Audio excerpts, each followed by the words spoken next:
welcome. Welcome to you.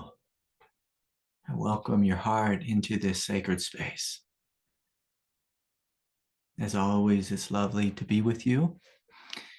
And of course, I'm going to just offer our latest announcements, which is we are having a retreat coming up in, I think, just 2 weeks from now. So please join the retreat. And retreats are wonderful opportunities to make a big leap in consciousness, to have a breakthrough with whatever it is that, whatever you're on the cusp of. And with Kundalini, often we're like right on the cusp of something great. And so I encourage you to join the retreat if you can. It'll be a weekend retreat, February 2nd through the 4th. Okay.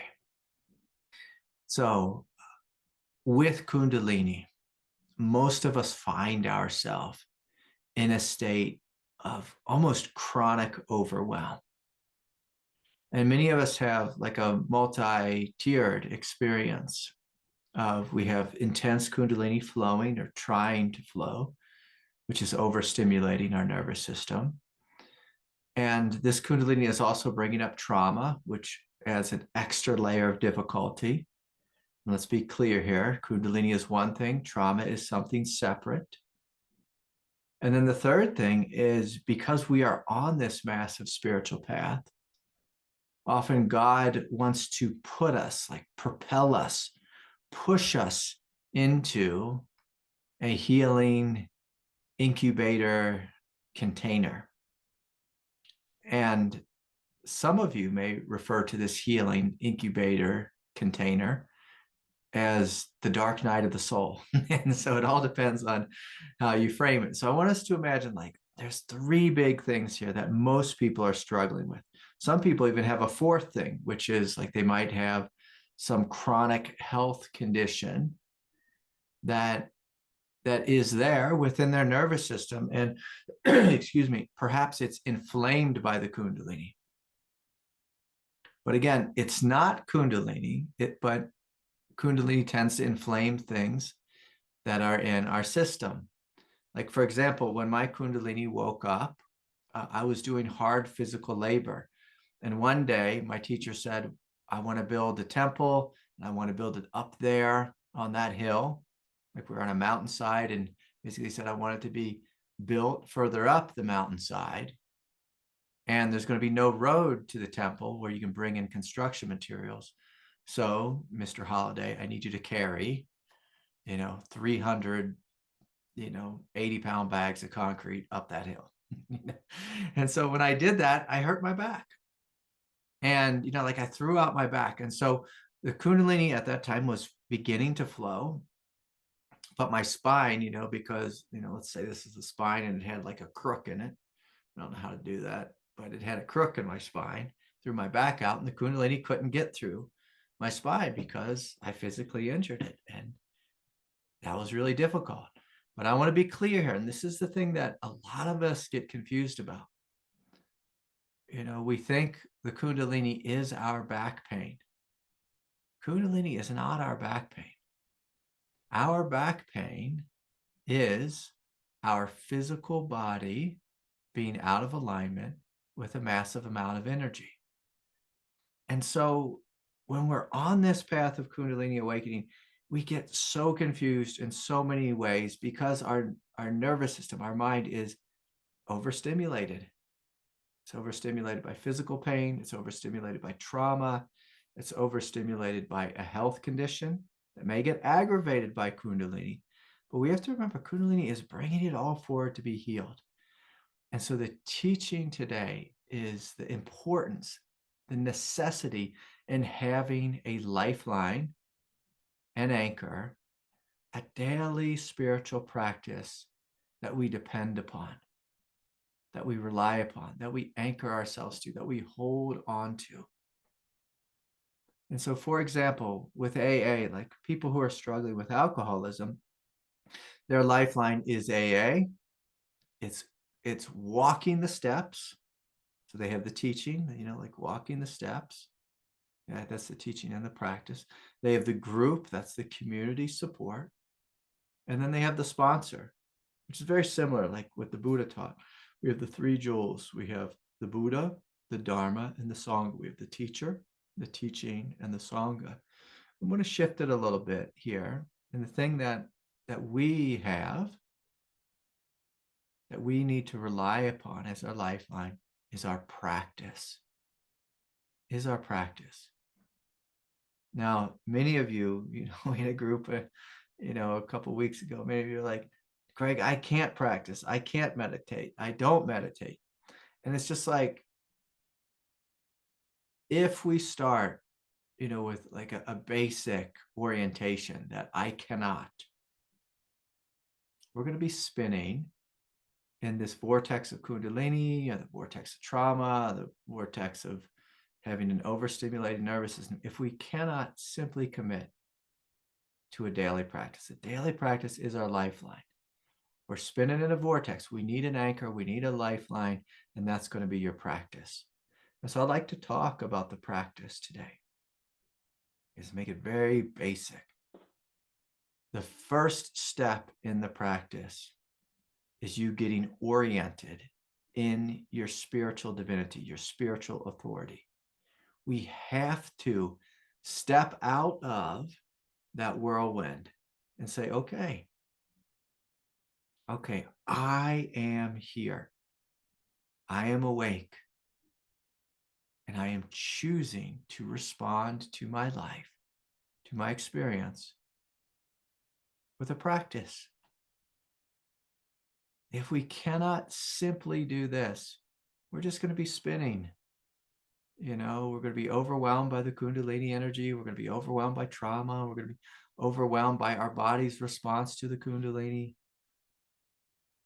And we're going to spin here and spin here and spin here. We have to say, I am awake. I am aware. I'm choosing to practice. I'm choosing to hold on to my lifeline, which is my spiritual practice.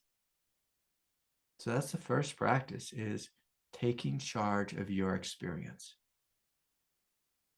Taking responsibility for your spiritual path. We can cry at God all day long, saying, I'm in the dark night. You're waking up this Kundalini in me. This is too much. I can't handle this. And God is just going to sit there like a good parent. A good parent. A good parent. And like sometimes when we were children, we cried, we had fits, and we had tantrums on the floor.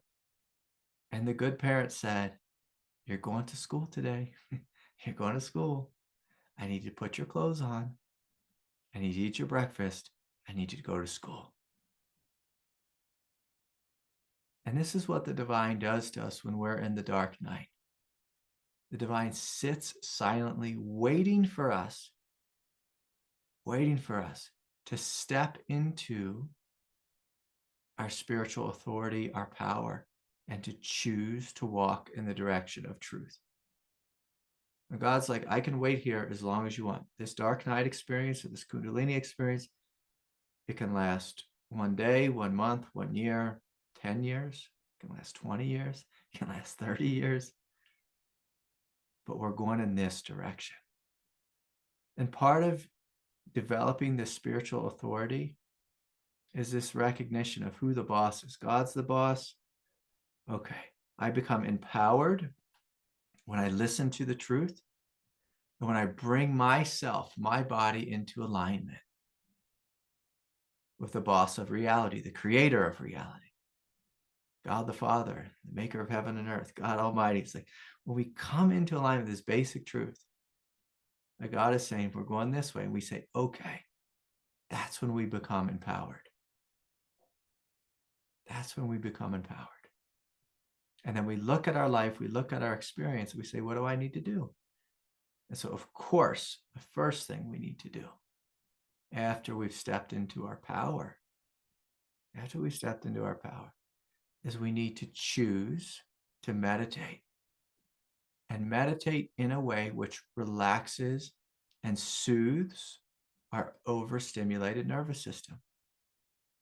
And so the first the first practice is just stepping into your authority. The second practice is we need to have a daily meditation practice routine that calms the nervous system, that calms it, that calms the nervous system. And again, if we don't do this, we can spin for a long time. And so I'm going to ask, each of you again, like when it comes time for sharing, what is your main spiritual practice? We need to have a practice where we step back first and we breathe and we're soothing the body, relaxing the nervous system so the Kundalini can flow right through the center in a way that's, I'll say this, not dramatic, not overstimulated. And of course, every tradition, every spiritual tradition teaches meditation. And we want to have just a very basic one. We're gently breathing through the 7 chakra centers, relaxing the nervous system, and helping things to fall into alignment, helping energy to flow. That's the first practice. That's actually the second. Keep getting my numbers mixed up. The third practice is going to be some type of movement and embodiment practice. And again, whether it's walking meditation, whether it's yoga, whether it's qigong, and we do this every day. And that creates balance. It gives some of this energy a place to flow, a place to kind of expand and relax and burn off. And, it gives all this energy, places to blow off. Like here in the United States, I live right on the edge of this desert and these great mountains. But if I go south into the desert, we have all these pump stations that are pumping natural gas. And then they have these little centers that they bring the natural gas to, they pipe it to. And they have a smokestack, basically it's a big smokestack. There's a big flame that comes off the top of it. And that flame might be 6 feet tall, it might be 15 feet tall. And they burn off sometimes when there's excess pressure in the lines. And having a daily movement practice of some sort, it helps that. It helps, like if we're just got energy stuck in our face, if there's energy stuck in our solar plexus, if we're stuck in our belly, stuck in our throat, and we have a movement practice, a lot of times that energy can begin to burn off. So that's the third practice. The fourth practice that we need to have is some type of psychological healing practice where we are loving the parts of our nervous system that are overwhelmed. We're loving the parts of our nervous system that are overwhelmed. And so this can be inner child work. It can be something as simple as, like with me, when I had way too much Kundalini flowing in my body and there was places resisting the Kundalini and I was in a state of just chronic fear and anxiety, I would hold the places that were resisting and I would breathe into them all day long. So this was my anchor, my lifeline, where I kind of combined like all the practices together. I would hold the body. I'd be breathing deep, full belly breaths, gently speaking to my nervous system. I see you, I love you, and it's okay. And I would say this mantra, I see you, I love you, and it's okay. Thousands of times throughout the day. And at the end of this journey, for me, now there's no longer resistance within the body. The Kundalini, it just flows like a raging river through the spine. It's not causing kriyas. It's not overwhelming me. There's this recognition that I am the light. When it started, the process, the feeling was, I am a human and I am overwhelmed by this light. I'm overwhelmed by this trauma. I'm overwhelmed by the dark night of the soul. This isn't fair. I don't like this. But through doing these 4 practices and doing them consistently, like in the same way in AA, like if we want to get sober, we walk the steps. These are the steps in Kundalini awakening. And if we look, from a perspective of spiritual enlightenment, head, heart, gut, we step into a space of freedom and clarity. We have a sense of wisdom of what we are. We recognize I am the light, that's the head. I am the space, again, that's the head. The heart is I am loving awareness. I'm choosing to love what's here. And with the movement practices, there's this recognition that I am the strength of Buddha nature, strength of great freedom. And so right now we're going to practice. And so I'm going to invite you all to close your eyes. And we're going to work again. We've been working weekly with this microcosmic orbit. So let us all bring a sense of awake awareness down into the root chakra. And as we breathe in, just softening and relaxing in the root chakra, in the hips, the pelvis, the legs and the feet. And so we're just getting started here. And we're inviting a gentle sense of relaxation throughout the body, specifically in the root chakra. It's breathing in and breathing out. Just inviting ourselves to envision that we are plugged deep into the earth. There's strength here, maybe even a feeling, sense that we are like a mountain, that we're strong, we're rooted, we are stable. And as we breathe in, we're just gently guiding orb of light to flow up the spine through the hara. And so as it's coming in contact with the hara is relaxing. Coming into the solar plexus is opening and relaxing. Coming into the heart chakra, the heart is opening and relaxing. Coming into the throat chakra, the throat is opening and relaxing. Flowing through the space of the third eye, flowing out the crown. And then this orb of light is just gently coming down the front, relaxing the body, opening the body with a state of peace, space of gentleness and openness, space of equanimity. And again, breathing in the hips and the belly, and breathing through your nose, drawing the energy up the spine, through the heart, through the throat, through the third eye, out the top of the head. And then as we exhale, just gently inviting space of equanimity to flow over the body. The energy comes all the way down. Awareness comes all the way down into the root.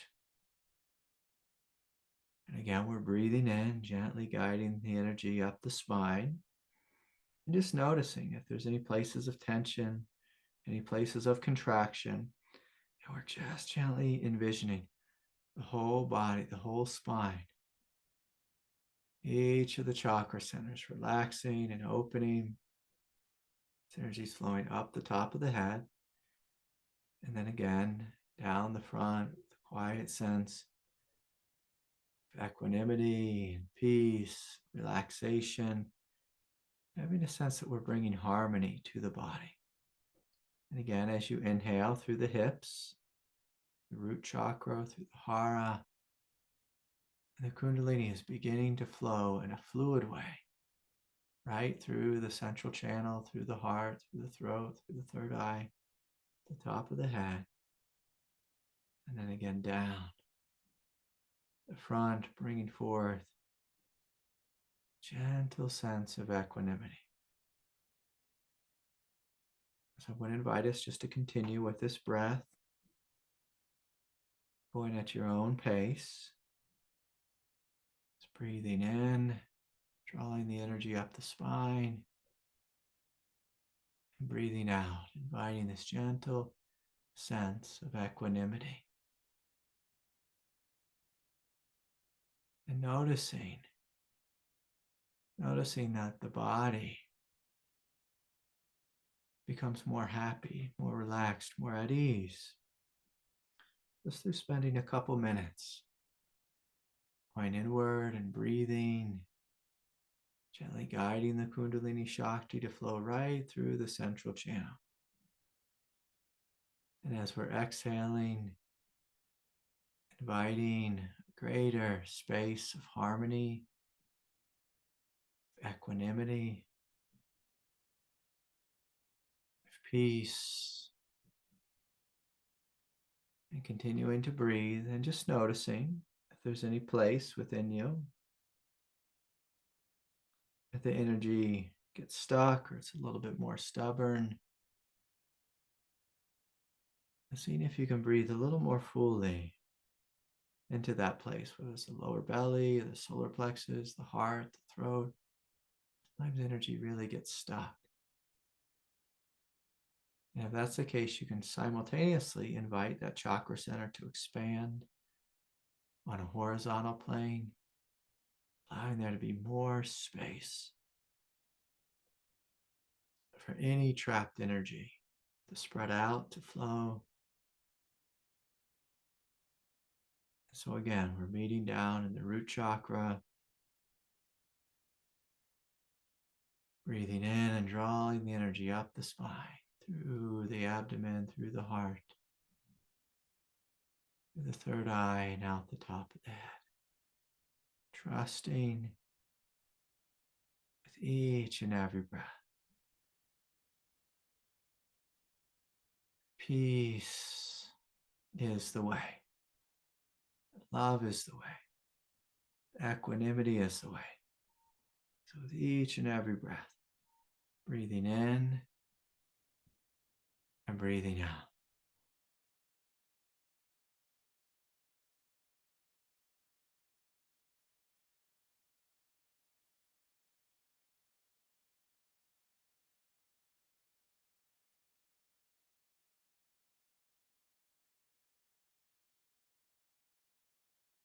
Inviting this gentle meditation, this gentle microcosmic orbit to straighten out any kinks in the body, any places where we're tensing, any places where there's unconsciousness, or some heavier or denser karmic tendencies. Just gently envisioning that this orb of light is gently massaging or tenderizing any places that are feeling stuck or holding.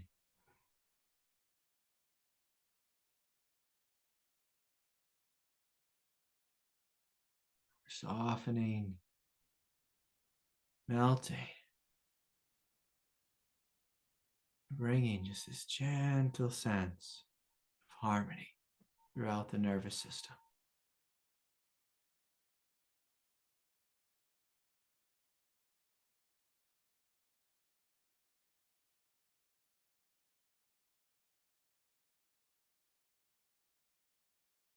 You can work with a deeper Jaya breath, where you're drawing that breath in deep and full. It's along the back of the throat.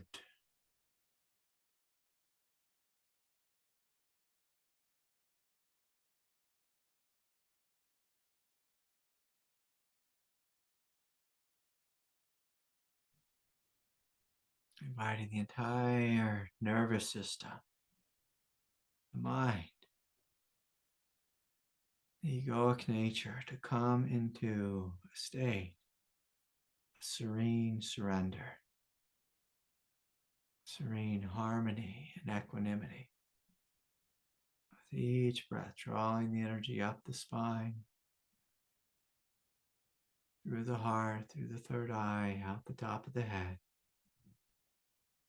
and again down the front.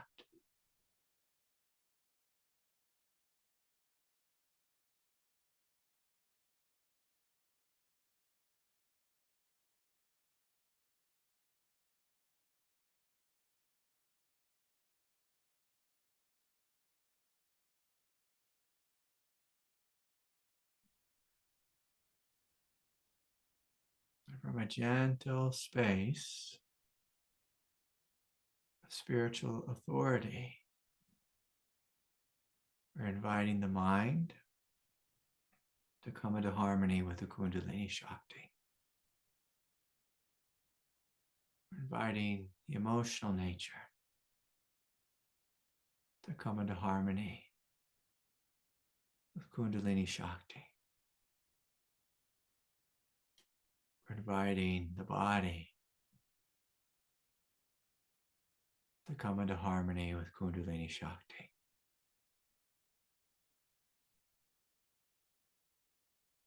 We're inviting a greater sense of self, a spiritual authority to recognize that I am Kundalini Shakti.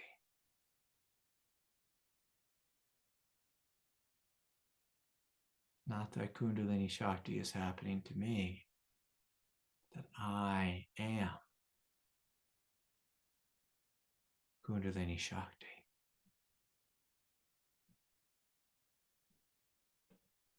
That I am Kundalini Shakti. So again, breathing in and drawing the energy up the spine and seeing that you are the light. You are this immense love. You are this immense, spacious, quantumous clarity.